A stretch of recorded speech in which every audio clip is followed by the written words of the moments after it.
True Story Media. This podcast contains adult themes and language, and some of the things that we discuss may be disturbing to some listeners. In this podcast, we discuss sexual assault, torture, race, and murder. Listener discretion is advised. Please take care of yourself.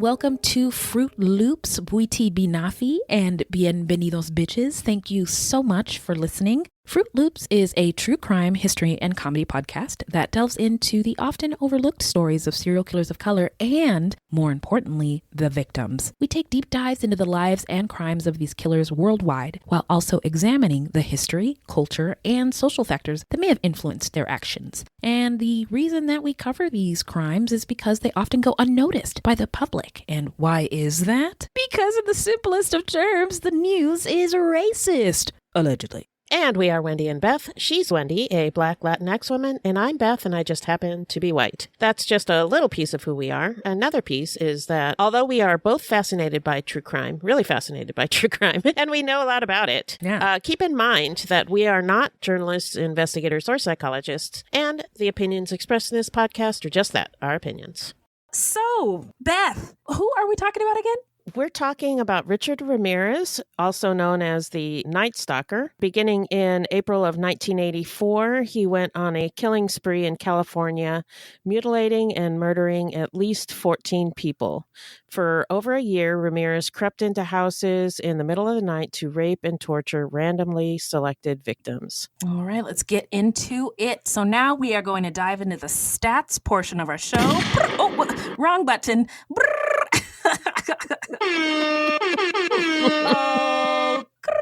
So Ricardo Levia Munoz Ramirez, a.k.a. Richard Ramirez, a.k.a. Ricky, a.k.a. the Night Stalker, a.k.a. the Midnight Stalker, a.k.a. the Valley Intruder, a.k.a. the Walk-In Killer. It's got quite a few AKAs there. Quite a few AKAs. Well, because I don't know if the media knew what to do with an individual like this at the time. Yeah. So hence the name changes. But he was a first-generation Mexican-American serial killer who killed at least 14, some say 18. He did 8 rapes, 2 attempted rapes, 8 attempted murders, and 2 kidnappings. His victims were males and females. He was a pickpocket, a car thief, a serial rapist, a necrophiliac, and a Satan worshiper. His crimes took place in LA from 1984 to August 1985. He also committed some crimes in Northern California. He was born in El Paso, Texas on February 29th, 1960, a leap year. And I wonder if that has something to do with how weird he is. I don't know. His MO was all over the place. He shot, he stabbed, he bludgeoned, he raped, he strangled. He killed men, women, and children. And he tended to enter homes in the middle of the night, but not always. Sometimes he robbed people. Sometimes he didn't. Sometimes he raped people. Sometimes he didn't. So now we are going to dive into the setting. Splish splash. The setting is Los Angeles in the mid-'80s, and this was in the middle of what's since been called the Satanic Panic. Oh, boy. During the 1980s, the media started reporting allegations of satanic ritual abuse, which involved the physical and sexual abuse of people in occult or satanic rituals. Some allegations involved a conspiracy of a worldwide organization in which children were abducted or even bred for sacrifices, pornography, and prostitution. Okay, the initial publicity came from a book published in 1980 called Michelle Remembers. It was written by Lawrence Pasder, a psychiatrist. The book documents events through the therapy of his longtime patient, Michelle Smith, and Michelle's repressed memories, a field of psychology which is controversial, and it documents satanic rituals that she believed that she was forced to attend. The book has since been discredited by several investigations who found no corroboration of the book's events.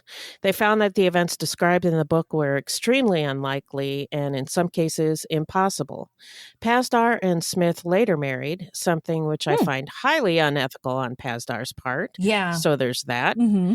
There's also the fact that a psychiatrist wrote a mainstream book about his patient's therapy, which I also think is pretty fucked up. Yeah, aren't there like HIPAA rules about that? I don't know. Christian fundamentalism and the literal belief in angels and devils was on the rise in the 80s. And at the time, heavy metal bands like Black Sabbath and Judas Priest were using satanic symbolism. And people believed that the lyrics in heavy metal music encouraged people to do bad things. But that's bullshit. In 1985, 20-year-old James Vance tried to sue Judas Priest when, after a night of partying, he and his friend, 18-year-old Raymond Belknap, shot themselves. Belknap died, but Vance survived and blamed Judas Priest for what he claimed was subliminal messaging in their music. The suit was eventually dismissed. Huh. The role-playing game Dungeons & Dragons was becoming popular too, and many parents didn't understand this game. All they knew was that it was different.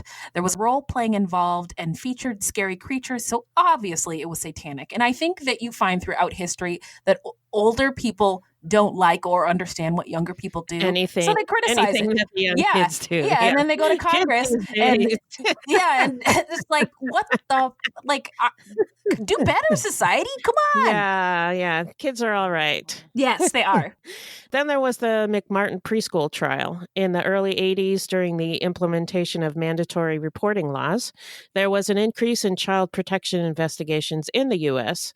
and a heightened public awareness about child abuse. Which is good, but, and this is a big ass but, cases were led by social workers who unfortunately used leading and coercive interviewing techniques. And to this, a growing need for daycare as many families became two-income households, and the fear for the safety of the children in this new arrangement grew. In 1983, a parent accused one of the staff members at the McMartin preschool in Manhattan Beach, California, of abuse. Very unqualified people were allowed to interview the children, and out of 400 children, the interviewers determined that 359 of them had been abused. Allegations included those of satanic ritual abuse. Shortly afterward, more than 100 preschools across the country became the object of similar sensationalist allegations, which were eagerly and uncritically reported by the press. Testimonials, symptoms lists, rumors, and techniques to investigate or uncover memories of satanic ritual abuse were disseminated through professional, popular, and religious conferences, as well as through the attention of talk shows, further spreading the moral panic throughout the United States and beyond. In some cases, allegations resulted in criminal trials, but after 7 years in court, the McMartin trial resulted in no convictions for any of the accused, while other cases resulted in lengthy sentences, some of which were later reversed. Scholarly interest in the topic eventually resulted in the conclusion that the phenomenon was a moral panic not based in reality. Official investigators produced no evidence of widespread conspiracies, and only a small number of verified crimes had even remote similarities to tales of satanic ritual abuse. So that's the setting. Everybody is fucking scared. And now we're going to get into the killer's early life. Richard Ramirez was born Ricardo Leyva Munoz Ramirez on February 29th, 1960 in El Paso, Texas. He was the fifth and last child of Mexican immigrants. His father, Julian, and his mother, Mercedes, both worked long hours to support their 5 children. Richard was known by his family and friends as Richie or Ricky. As the child of an immigrant, work is the name of the game. Work. Yeah. El Paso is a border town and heavily Latinx. Shout out to you, Beto O'Rourke. Mercedes was a devout Catholic and worked at a boot factory. Julian had been a police officer in Juarez, but in the U.S., he worked as a laborer with the railroad. He was unfortunately an abusive parent who beat both his children and his wife. He also sometimes had fits of anger when he would injure himself, once hitting himself in the head with a hammer until he bled. Yikes. Yeah. In 1959, while pregnant with Richard, Mercedes was mixing chemicals and pigments at the Tony La Mais boot factory without the benefit of ventilation or masks. Mercedes was reportedly very sick during her pregnancy, most likely as a result of the toxic fumes she was breathing. Richard was reportedly a happy and normal child. However, he sustained multiple head injuries at an early age. At age 2, a dresser fell on his head. And at 5, he was knocked unconscious by a swing. He started experiencing epileptic seizures and was diagnosed with temporal lobe epilepsy. There's evidence that head injuries can cause lesions on the brain, which can increase the risk of criminal behavior. It's what's known as acquired sociopathy. There have been many studies conducted that showed that people who committed violent crimes had lesions in the moral decision-making network of the brain, which means an injury here increases the likelihood of criminal behavior. So when Ricky was 8 years old, his older brother was reportedly molested by a teacher, and the teacher would visit the Ramirez home while his parents were at work. Richard denies that he was ever molested, but it is very possible that he was. But by many accounts, the single most destructive influence in his life was his cousin Miguel, called Mike, a decorated Green Beret combat veteran just back from the Vietnam War. Richard claimed that when he was 12 years old, Miguel showed him a series of detailed photographs depicting him raping and killing Vietnamese women. Richard later said that he was sexually aroused by these photographs of the rape and the murder victim that Miguel showed him. The two liked to smoke marijuana together as Miguel told Ramirez about the torture and mutilation he had inflicted on several Vietnamese women. Miguel also taught Richard about jungle warfare, how to kill with stealth, how to shoot a gun, and how to wield a knife. And I was just thinking, oh, it's just my cousin Miguel. Like, he's just back from Vietnam, like, no big deal. But like, Miguel was like a fierce, decorated, very talented soldier. My understanding. He was a Green Beret. Yeah. Yeah. Yeah.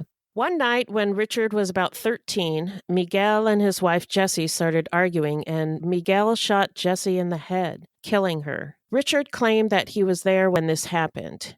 Miguel was found not guilty by reason of insanity and was placed in a mental institution. And after this incident, Richard began acting strangely, and it's no wonder. Yeah. Oh, surprise, surprise. In high school, he became unfriendly towards his childhood friends and began hanging out with the kids who were known to do drugs. Doing drugs.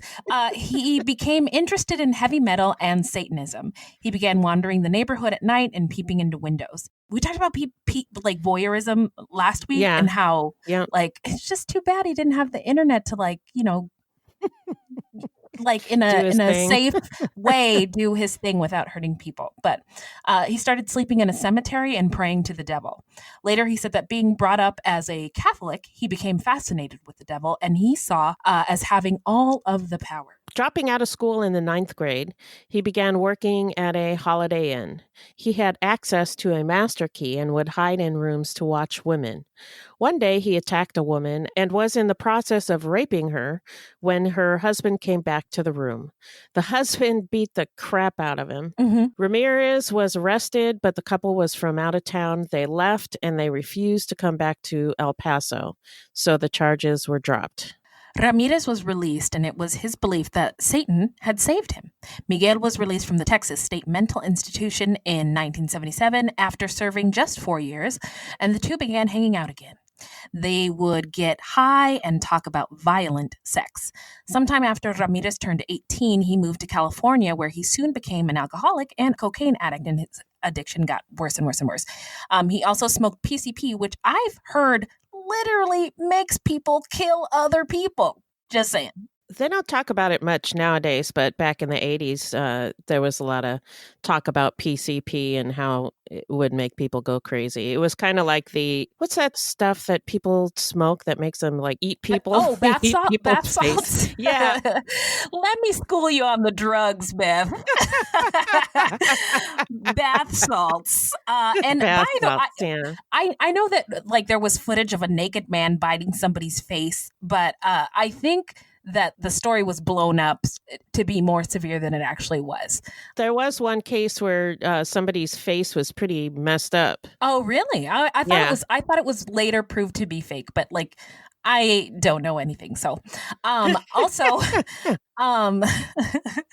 I heard a podcast a long time ago about people telling stories. And this one girl talked about how she and her boyfriend were sleeping in their home peacefully and soundly. And a black guy walked in and he like messed around with them, like kind of sexually.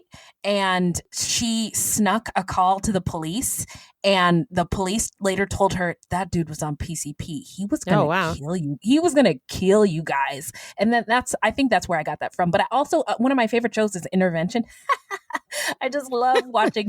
I have an appreciation for mental illness and addiction. I talked to my therapist today, actually, and I do take Zoloft. Woo, woo, woo.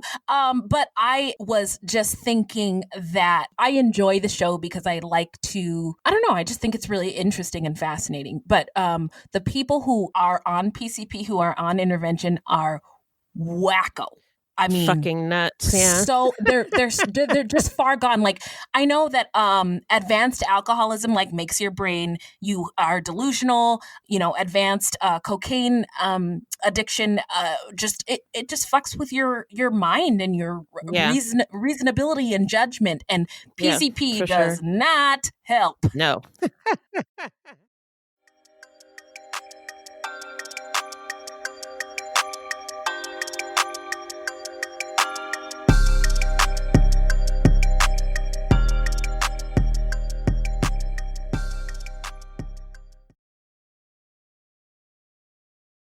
So now we are going to dive into the timeline. Beth, what do you got? Ramirez lived in San Francisco for a time, and it's been reported that he, quote, visited a coven of devil worshippers, unquote. It was actually probably the Church of Satan headed by Anton LaVey, which is headquartered in San Francisco. Friend of yours? Just kidding. No. Every time I see racist people on TV, I talk to old Whitey. I'm like, friend of yours? Is that a friend of yours? Do you know? Did you guys go to high school together? It makes me really mad. Just makes me laugh. But Ramirez decided that the group was not for him, and he did not join it. It's been reported that he thought he was better than them and that Satan favored him more than others, though it probably had more to do with their beliefs not aligning with his own because they don't actually believe in the devil as an entity who actually exists. Believe it or not, LaVey did not encourage the worship of Satan as a deity. Take it away, Beth. Let's get into it. Satanism. Okay. The Church of Satan views Satan as symbolic, representing the positive aspects of pride, individualism, and enlightenment, and also as a symbol of defiance against the faiths which LaVey criticized for what he saw as suppression of humanity's natural instincts. His beliefs align probably more closely to Ayn Rand's, who I kind of think is repugnant, but that's a tangent for another day. I'm not familiar who Ayn Rand is. Is it a white person we should be concerned about? It's a white lady. She wrote some books back in the day. She's dead now, but well, she believes in individualism and capitalism and the positive aspects of things like greed. You know, the saying greed is good. I have never heard such a thing in all of my life. I'm sorry. Really? Oh. You never heard that? Greed is good? No, Black people don't talk about how greed is good. I mean, so Ayn Rand, okay. I've never heard of that person. I don't like her. Okay. Well, it sounds like it's totally reasonable to not like that. Yeah. I was listening to a podcast about her and they talked about how she was Russian and she left Russia when the communists took over and they lost everything. And I think that had a lot to do why she came up with her philosophy. Positions. Yeah. Yeah. I see. Yeah. I don't want to get into it too much, but yeah, I don't like her. Okay. Well, I'll just side with you on this one. Okay. You got it. Okay. Thanks, Boo. You're welcome. Shout out to all the sisters supporting each other. Okay, so they regard the word quote unquote Satan as a quote model or mode of behavior, end quote, noting that in Hebrew the word means adversary or opposer, which can be regarded as one who questions. They are basically atheists, taking the view that the universe is indifferent, that there is no God and no devil. This is probably quite the disappointment to Ramirez, who did believe in the devil himself. To research this case, I found that Satanists look at Lucifer as just an angel who was like, you know what, guys? I just don't see things the way that you do. So I'm going to bounce and do my own thing. Ramirez's first known murder is that of a 9-year-old girl, May Linda Leung, who was found hanging over a pipe in the basement of her apartment building in San Francisco on April 10th, 1984. She'd been raped, stabbed, and strangled to death. He was not linked to this murder until 2009 when DNA evidence collected from the basement where she was found was positively matched to Ramirez. Ramirez moved to Los Angeles where he lived in the Cecil Hotel for a time. Very famous hotel, has quite the reputation. It was built in 1927 in the Beaux-Arts style and was considered grand at the time, with an opulent marble lobby, stained glass windows, and alabaster statuary. I don't know what alabaster is. Alabaster is a white stone. Okay, yeah, sure. Sounds good. The statues that are all white. Oh, that's alabaster. Yeah. Okay. All right. Alabaster. It sounds like Little Bastard. I'm going to name my next dog Alabaster. There you go. But the Great Depression hit soon afterwards, and the hotel went into a decline. The area was located in what became LA's Skid Row area, populated by now transients. And by the way, it's a crisis, so don't hate on those people who are just out there trying to survive. Yeah. The first documented suicide in the Cecil Hotel occurred in 1931. There were many others that followed, and some people started calling the Cecil the suicide. Ooh. In addition to suicides, the Cecil's history includes other kinds of violence and salacious happenings. In 1937, a woman fell from the 9th story. Her body tangled in telephone wires. Police were unable to determine whether it was a suicide, an accident, or a murder. Oh, me, oh, my. Elizabeth Short, the Black Dahlia, is rumored to have spent time at the bar in the Cecil prior to her murder. In 1964, a woman was murdered in the room at the Cecil. Ramirez stayed there, but also another serial killer named Jack Unterweger, who murdered women during his stay at the Cecil in 1991. By the way, Cecil's my dog's name. Oh, yeah, that's right. In 2013, Canadian student Elisa Lam disappeared during her stay at the Cecil. Her body was later found in a water cistern on the roof of the hotel. In surveillance video before her death, she can be seen talking to someone who either isn't there or is out of the shot. The video went viral, and you can Google it if you want to see it. Mm-hmm. And although police ruled her death as accidental, to many, it's still a mystery that has never been solved. Yeah, I don't know. I don't know what to say about that one. Yeah, and I have seen the video, and it's pretty weird. It is weird. But then I also heard about a game that young kids play to like get on surveillance video and pretend like they're talking to somebody, and then calamity ensues afterwards, and then so people are forced to go back to the video and like figure out what happened. See yeah, what's but on it, but yeah. So I guess one of the theories is that she was playing a game that went horribly wrong. Another one is that she did have bipolar disorder, and they thought she might have had a psychotic break. Oh, well. All of these things don't seem impossible. No, but we'll never know. We will never know. In short, the Cecil Hotel has been named the most haunted hotel in Los Angeles, and it's been called Serial Killer Central by some. It was actually the inspiration for the hotel in season 5 of American Horror Story. I'm trying to think back to. I tried to watch it. I couldn't. There was just too much sexual assault in that one. Oh. It was horrible. Yeah, I couldn't. Oh, couldn't even. Oh my! I love American Horror Story. I like the first one. Don't get me started about Jessica Lange. Oh yeah, she's awesome. Oh, Don't get me started about all the glorious things that is Jessica Lange. And I just love horror.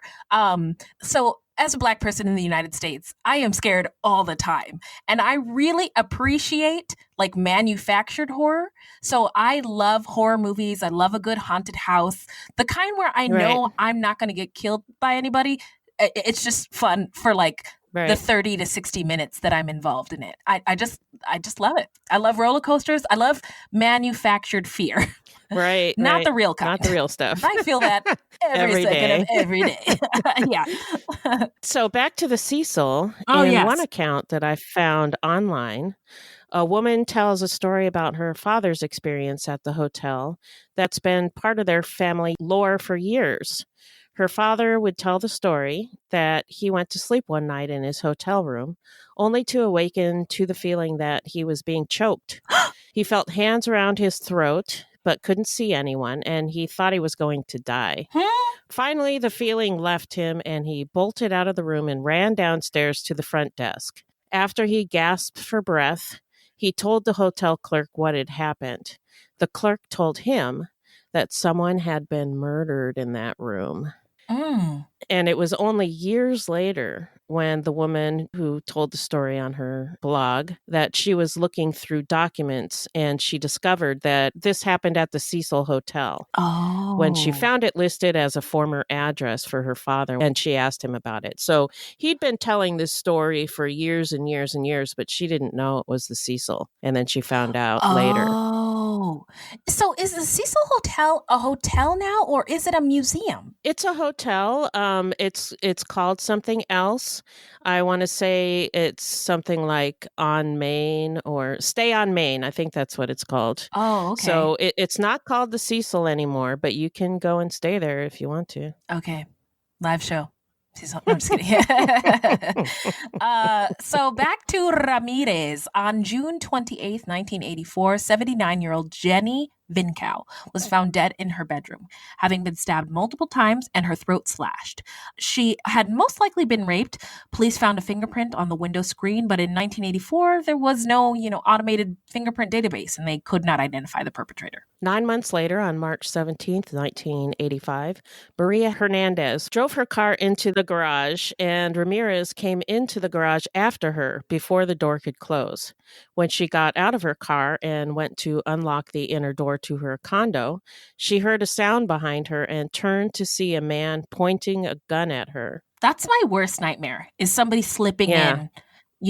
Because the garage doors are slow. And if anybody wants to fuck with you, they can. Yeah. So Maria reflectively put her hands in front of her face. Ramirez shot at her head, but the bullet was deflected by the keys in her hand and she fell down and played dead. Ramirez shoved her aside and entered the home, where he found Maria's roommate, Dale Okazaki, who he shot dead. He then fled. Maria survived and was able to describe her assailant, a tall, thin Latinx man, and a .22 caliber bullet was retrieved from Ozaki's skull. The very same evening, about an hour later, Ramirez was driving a stolen car and followed Tsai Lian, also known as Veronica Yu, off the freeway in Monterey Park.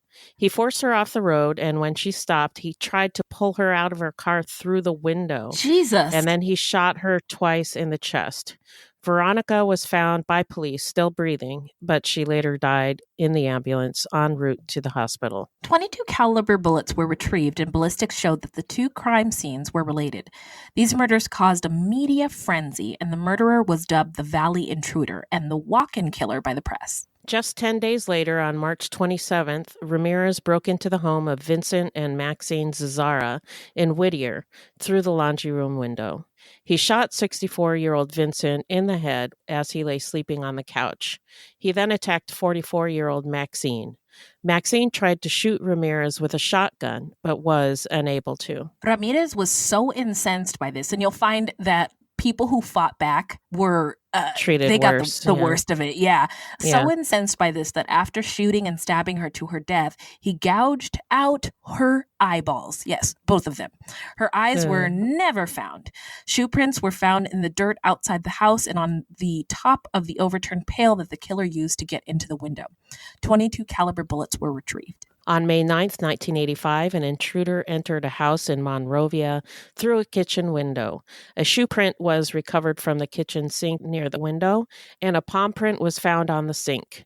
Then on May 14th, 1985, a police dispatcher received a 911 call from a residence in Monterey Park. When emergency personnel arrived, they found 65-year-old William Doy, who had been shot in the head with a .22 caliber bullet. He died shortly after help arrived. His invalid wife, Lillian Doy, had been restrained with thumb cuffs, beaten, and raped, but she was not killed, and Lillian was able to describe her attacker, a tall, thin, again, Latinx man with bad teeth, long hair, dressed in all black. Another shoe print was found in the dirt outside. Police investigated the shoe print, which was the same as the prints left at the other crime scenes, and discovered that it was from a new brand of shoe, Avia, and this particular shoe had a patented sole. Only one pair of shoes in that pattern and size had been sold in the LA area, but the person who bought them had bought them with cash, so police were thwarted. Oh, shit. Yeah. That is terrible. On May 30th in Monrovia, by the way, Monrovia is like a nice ass part of LA. Is it? I had a friend in college who was from there. Shout out to you, Aaliyah. And she lived in the biggest house I think I'd ever been to in my life at the time. And they had a telephone in the bathroom. Wow. It was crazy. Fancy. And they had real orange juice. I mean, it was the it was fanciest wild. place. No Sunny D. No Sunny D. Are you kidding me? It was crazy. Real ass orange juice. And a phone in the bathroom. So on back to the story, sorry. On May 30th in Monrovia, 84-year-old Mabel Bell and her disabled sister Florence, Nettie Lang, who was 81 years old, were attacked. Mabel was bludgeoned with a hammer and she had injuries on her body caused by burns. Florence had been raped and left for dead. Her wrists had been bound using an electric cord and her ankles were taped together. She had a puncture wound in her head, 2 black eyes, and a bruised face. The perpetrator drew a pentagram in lipstick on Florence's inner thigh and another on her bedroom wall. Florence was taken to the hospital and later regained consciousness, but police were unable to communicate with her. Mabel was taken to the hospital comatose, and she never regained consciousness. She died from her injuries about a month later in July of 1985. And here we should note that in some articles, these victims are referred to with different names, but the names that we used are from court documents, and we don't know why other names were used. It could be the articles were protecting their anonymity at the time, or it could be there was another story that we did where a book was written about the subject, and the person who wrote the book changed the names, and then news articles started using those names. So it's kind of crazy. But it is. Yeah. But I'm glad we noticed it because we work on the doc throughout the week, and I was like inserting like the research that I found, and I was like, what the fuck? Is Beth covering a completely different case? And I was thinking, oh wow, there's even more victims. Yeah, no, but yeah, there's the names differ, but with the timeline and dates, we were able to. Yeah, when I went through the court document, when I looked at the dates, I was able to figure out what the correct names were. Yes. Great work. Shout out to Beth. Yeah. So found at the crime scene was a partial shoe print from an Avia sneaker. Speaking of sneakers, so my husband is a sneakerhead and has hundreds of pairs of sneakers and goes to sneaker conventions and stuff like that. And I was listening to Neil Brennan on his new podcast, How New Feel, and he was talking about how dudes always wear sneakers out in public because they're always afraid that they're going to have to like run away and fight. Or yeah. And I was like, oh, my husband hasn't said that. I didn't know that was a thing. Oh, okay. Did you ever hear? I think it was Eddie Murphy who joked about the ghetto mall. No, what's at the ghetto mall? He said all they have is shoe stores and baby clothes. Like all poor people do is fuck and run around. That's a good joke. Still applies to current times. What else are we gonna do? Yeah. I don't know. That's really, really funny. So on May 31st, the very next day, Ramirez broke into the home of 41-year-old Carol Kyle through a doggy door. Again, her name is different in some articles, but the date is key, May 31st. She woke to find a man standing over her bed, worst nightmare, holding a gun and shining a flashlight in her eyes. Ramirez handcuffed Carol's 12-year-old son and put him in a closet. He then took Carol to her bedroom, put the gun to her head, and raped and sodomized her.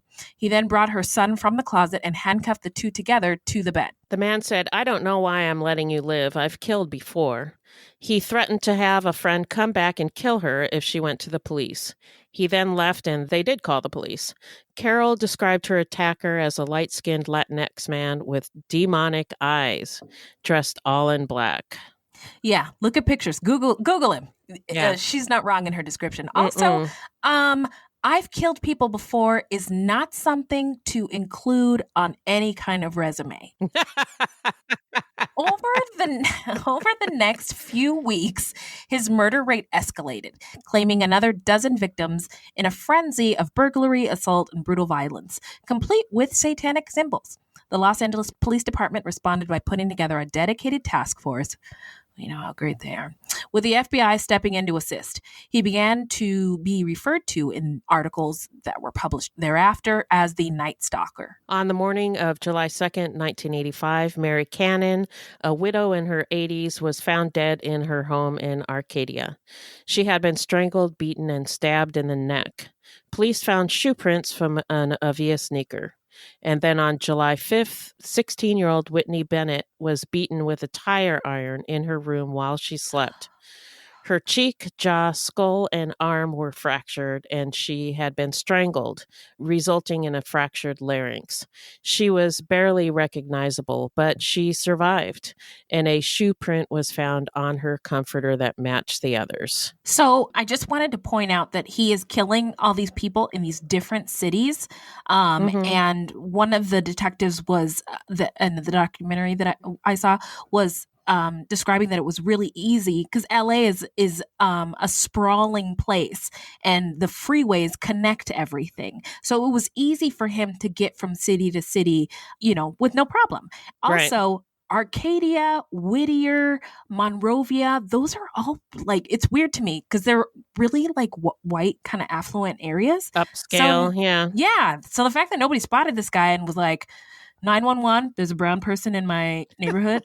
Well, he was breaking into their homes in the middle of the night, so he was probably sneaking around. Yeah, he was, using the cover of darkness and wearing black. But it's just strange to me that no nosy white person was like, that looks weird. There's a brown person in our neighborhood. Yeah, there's a brown person here.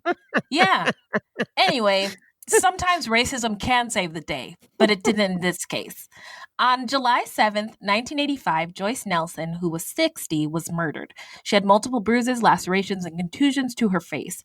Ramirez had literally stomped on her head, and a shoe print was found on her head and outside of her window. At about 3:30 a.m. that same morning, a man raped and sodomized 63-year-old Sophie Dickman. He took several items of jewelry and some money, handcuffed her to the bed, and then fled. On the morning of July 19th, 1985, the bodies of Maxon and Leela Needing were found dead. Their throats had been slashed and they had been shot in the neck and the head. A .22 caliber bullet was recovered, and ballistics showed that it was from the same gun that fired the bullets that killed Dale Okazaki and Veronica Yu. The next day, shortly after midnight on July 20th, 1985, Ramirez broke into the home of China Rong and Somkid Govananth. He shot and killed the husband, China Rong, and raped, sodomized, and beat Somkid. Ramirez tied up her 8-year-old son and hit him. Oh, poor baby. Police found the print from an Avia sneaker on the porch and inside the house. A bullet recovered from China Rong's body matched those that killed the Zazaras. On August 6, 1985, Ramirez broke into the home of Christopher Peterson, 38, and his wife, Virginia, 27. He shot Virginia in the face and Christopher in the temple. Christopher did not lose consciousness, however, and he chased Ramirez out of the house. Wow. He then drove his wife to the hospital. With a bullet in the head? With a bullet in his head. Virginia had been shot on the side of her nose, and the bullet passed through her head near her eye. The bullet that hit Christopher's temple had deflected downward and lodged in his neck. Both of them survived the attack. Excuse me, my jaw is on the floor. Shout out to Christopher. Yeah. Woo woo. On August 8th, 1985, in Diamond Bar, Ramirez killed Elias Avila and raped his wife, Sakina, while their 3-year-old slept. He beat Sakina and forced her to swear upon Satan. Yeah, sure. That she would not scream. When her 3-year-old son woke, Ramirez bound his hands and feet and covered his head with pillows. He handcuffed Sakina to a doorknob, threatening to return and kill her 3-year-old son, and her infant child if she called the police. Ramirez left the LA area that August and traveled north to San Francisco, where he took 2 more victims, Peter and Barbara Pan, on August 18th. On the walls, he scrawled pentagrams and, quote, Jack the Knife, unquote. Like the song? Yeah, in lipstick. We're making a wreck of Jack the Knife. That's pretty random. Very much so. I wonder if he played music like while he was doing. That's very this American crime? Psycho. I couldn't get through that movie. It was just too much snow. It was, yeah. Too much snow, too much whiteness, too much wealth. Couldn't get into it. I've tried several times to watch it, but I just can't. Police were able to connect this crime to the series of crimes happening in LA. San Francisco Mayor Dianne Feinstein, what's up, Di-Fi? Gave a speech to reassure citizens that police were on the trail of the killer, citing all the evidence police had gathered, including the information about the Avia sneaker. And this enraged LA police because that information had been kept secret. Uh-oh. And just as police feared he would do, Ramirez, after hearing her speech, threw the shoes over the Golden Gate Bridge and then returned to LA. So no more Avia sneakers. Oh no, LA. Are you pressed? Are you mad? Are you upset? Are you sad? Come here, bitch. Let me give you a hug. 'Cause you act like nobody shows you love. That's me watching too much TikTok. Sorry. I just got out of control. Please forgive me. On August 24th, 1985, Ramirez shot 29-year-old Bill Carnes in the head and then raped his 27-year-old fiancée, Inez Erickson, in their home. He actually identified himself to Inez as the Night Stalker and forced her to swear her love for Satan as well. Inez was able to provide a detailed description of her assailant, and bullets removed from Bill's body matched the others. And Bill miraculously survived. And I wanted to also just note, I've watched interviews of some of these survivors, and Richard Ramirez, I know he's an infamous killer and he's got a big body count, but he also left a lot of people in his wake. He did, yeah. These people's families, these people's partners, children, even the people who survived, who suffered, his... I can't even imagine. At his hands, yeah. I mean, so, yeah, we joke on Fruitloops a lot, but we do definitely have an appreciation for the people who... are gone, but also the people who are still here, who survived, who survived, who are dealing with the pain. We are now going to get into the part of our show where we talk about the investigation and the arrest. The same night of the attack on Bill and Inez, in the same neighborhood, teenager James Romero III noticed an orange Toyota drive by with its lights off. When it drove by a second time, the boy took note of the license plate. So, hip-hop air horns to you. Okay, here goes. All right. The car was later found and a fingerprint was recovered from the rearview mirror. Ramirez was finally identified through that print after matching it to an arrest record. I will say most of these serial killers, especially like in the 70s and 80s, were allowed to kill for super long times. Yeah. And there was no DNA, and there was right. The fingerprints were harder to match. Yeah. Mm-hmm. Comparatively, though, his spree was not as long as some of the other ones that we've covered during that time frame. Also, I'm just in love with Neil Brennan. He doesn't think that there are any black serial killers. That's because he hasn't listened to Fruitloops. But he was like, there's no black serial killers because if a black person killed somebody, they would be in jail the next day. I just thought that was so funny. Anyway, in the meantime, Ramirez had taken a Greyhound bus to Arizona. Some accounts say he visited his brother in Tucson. Others say he went to Phoenix to buy drugs. In any case, you can do Phoenix and Tucson one day. I do it all the time. In any case, while he was there on August 31st, TV and print media had released his mugshot, along with a series of clues from witnesses and survivors, and his image was plastered all over Los Angeles. That kind of freaked me out when I read that because I was in Phoenix in 1985, so that freaked me out a little bit. Oh me, oh my! Do you recall seeing photos or hearing about him? Like just the Night Stalker, but I don't remember contemporaneously this happening. It might not have gotten on the national news yet. I don't know. But it just reading this and realizing that he was in Arizona at the same time I was there. And even though you were like, ooh, a little too close for comfort, right? Yeah. Even though it was 30 some years ago, Yeah. Oh, I get it. Now, were you in Phoenix proper or were you in one of the white suburbs? I was living in Mesa, so. Okay. Not in Phoenix proper. Okay. We don't know exactly where in the valley he went, but anyway. No, we don't. He might have skipped Phoenix and went just to Tucson, but anyway, freaked me out. Are you going to be all right? I'll be all right. It's going to be okay. When Ramirez returned from Arizona, he was spotted leaving the bus station. A woman cried out, "El matador, el matador, the killer, the killer." Ramirez attempted to get on a bus, but he was recognized and was chased off. He then tried to run away and steal a car, but he was chased by a mob.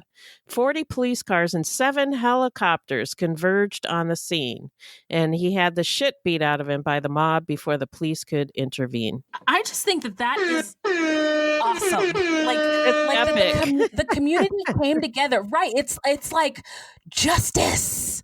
And I'm punching my fist in the air. Justice. One of the coolest captures I've ever heard of. Yep.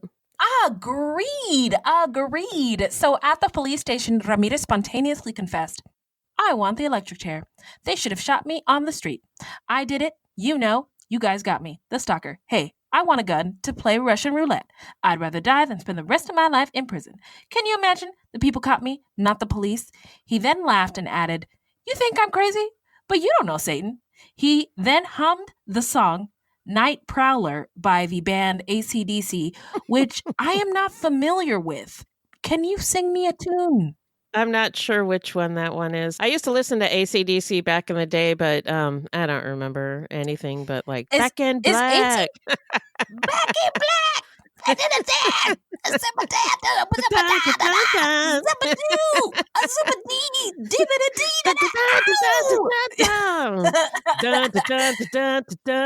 Yeah. Yeah, so it's the white guys who scream funny. Yes, yeah. That's AC/DC. Yeah. Okay, that's AC/DC. Okay. Well, there's a lot of them, but that's one of them. There is a whole collective of white guys who scream really ridiculously. In the 80s, and have made millions of dollars on it. Doing so, yes. Anyway. Kids these days.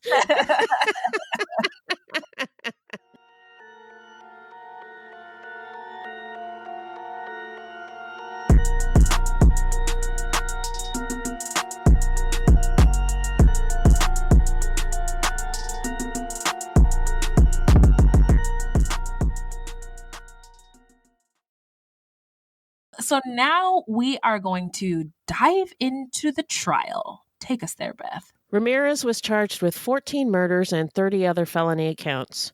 During his arraignment in October of 1985, he turned to the media and raised his hand, revealing a pentagram that he had drawn on his palm. From the beginning, Ramirez showed no remorse. In court, he enjoyed looking at the photos. He would laugh, turn around and sneer at victims and their families. He had outbursts and shouted obscenities at the judge and the jury. So he really was like wilding out. I mean, just he was mad, a nut disrespectful. Job, yeah. Because of the geographical spread of the crimes complicated the scope of the trial with jurisdictional issues, some of the charges against Ramirez were dropped in order to expedite the trial. But even so, the trial did not begin until January 1989. During this time, Ramirez attracted a cult-like following of supporters, many of whom were black-clad Satan worshippers. Ramirez often dressed in black along with dark shades for his courtroom appearances, which you can't wear sunglasses in court. He did. Yeah, you can watch the videos. Yeah. I've seen it. He's so gross. Consumed his interviews and trial appearances, and I've never seen anything like it. So. Yeah. A delay occurred when one juror was found murdered on August 14th, 1989. But rumors that Ramirez had orchestrated her death proved unfounded. And on September 20th, 1989, after 55 days of testimony, the jury finally returned a unanimous guilty verdict on 43 charges, including 13 counts of murder, 5 counts of attempted murder, 11 sexual assault charges, and 14 burglary charges. Oh, there you go. 2 weeks later, the same jury recommended the death sentence on 19 counts. Now, I just wanted to point out for people who are not from California or in different parts of the world, because we do have worldwide listenership. Hello. In some states in the United States, the jury can give the sentence after the conviction, and in other states, the judge does it. So in California, at this time, the jury was the one who had the power to do that. Leaving the courtroom, Ramirez responded, "Hey, big deal. Death always went with the territory. I'll see you in Disneyland." The convicted murderer was formally sentenced to death in the gas chamber on November 7th, 1989, and was sent to San Quentin Prison in California. So now we're going to get into where are they now? Go ahead, Beth. Ramirez spent the remainder of his days at California's San Quentin Prison. And shout out to the podcast Ear Hustle, which has given us a glimpse into the lives and humanity of the incarcerated people there, as well as the inhumanity of the justice system and prison system in the United States. Yeah. Mm-hmm. Ramirez captivated the media and adoring women. Gross. Yeah. Women would visit him in prison and fight with each other for his attention, which I don't get at all. I don't either, but it turns out that this is a thing with famous criminals who get locked up and end up developing adoring fans. It mostly happens with men, but I was listening to a podcast about Eileen Wuornos recently, and she had adoring fans in prison. Really? Wow. Yeah, it happens with women too. I know Jodi Arias does. Oh, well, I mean, she's really pretty and stuff, whatever. Yeah. And she did something really wild. Some women find Ramirez sexy, which I don't get. I think he's gross, but you're not feeling it? Not feeling it, not at all. No. He's not my type. Creepy and gross and crazy. Yeah. Not into it. It doesn't turn your crank. No. But give me a white guy who knows how to dance and play basketball. Woo woo woo! I'm out of here, old whitey. So while incarcerated, Ramirez married one of his supporters, a 41-year-old woman named Doreen Leoy, in 1996. And fun fact, when he was incarcerated in the 1980s, he was imprisoned with Todd Bridges, the actor. I only know Jeff Bridges. Todd Bridges is his older brother. No, Todd Bridges is the black kid who was on Different Strokes. What? Yeah, the older this whole kid. Time, I was thinking it was Jeff Bridges' brother. No. Man, oh man. Well, you don't have to cut that out. That's just me not knowing old actors. And Sean Penn. So he was locked up with Todd Bridges and Sean Penn. Yeah. And after nearly 24 years on death row, Richard Ramirez ended up dying on June 7th, 2013, at the age of 53 from complications related to B-cell lymphoma. I saw one source say that the cause of death was liver failure, and another said hepatitis C caused the liver failure. But whatever, he did. Yeah, he's dead. So now we are going to get into what made him or her snap, as well as our takeaways. So I got this. The head injuries, I think, did not help. And also, I think being first generation American, when your parents are immigrants and don't understand anything about American life, can be a challenge. I know from experience. Also, poverty, poor education, witnessing that murder when he was a teenager and being shown those photos of tortured Vietnamese women probably contributed to him being the most fucked up. I think that's the worst one.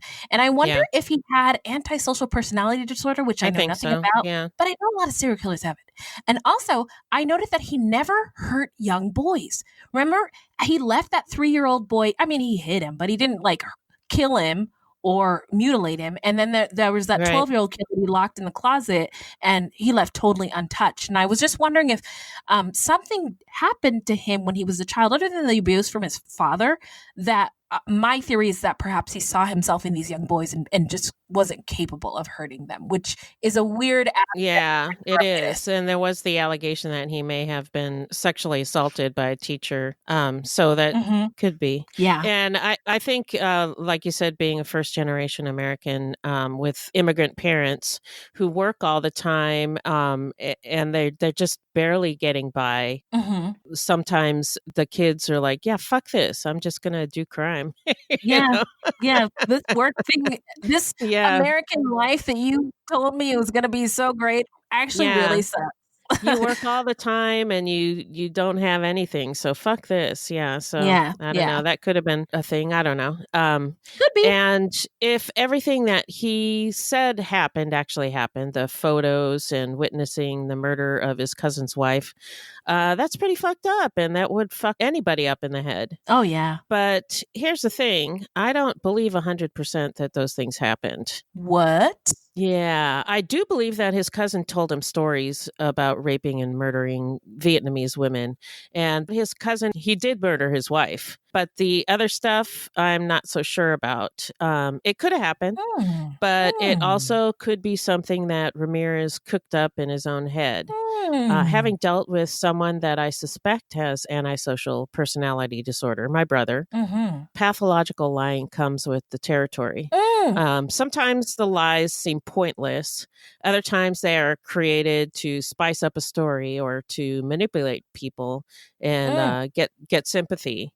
And I paid attention to how the media reported these incidents, and they reported them as if they actually happened, but they couched it in terms like Ramirez said. So I don't know if they actually happened. Nobody came up with these photographs. Nobody saw the photographs except for Ramirez. And I think Ramirez is the only one who said that he was at the house when his cousin killed his wife. So I don't know if he was actually there. But I think the stories that his cousin told him were bad enough to be talking to a 12-year-old kid about. I don't think he needed the photos. It was already fucked up. Yes. I do agree with you that the head injuries probably played a major role. And as we talked about, his drug usage, which, as I've said before, will fuck someone up when they begin using drugs at a young age and when they continue to use drugs as an addict. And the stories, like I said, the stories that his cousin told him about rape and murder was enough to fuck a kid up. And he was just beginning to develop sexually at that age. He was 12, 13 years old. And he got his wires crossed. He mixed up sex with violence, and that's what got him off. And then he was beaten by his father and possibly sexually abused by a teacher. So there's all of those factors. And I think we can all agree that there was something basically wrong with this dude. He was a walking fucked up soup. Yes, he was. And I think his wiring was haywire and was probably a result of all of these things. Yeah.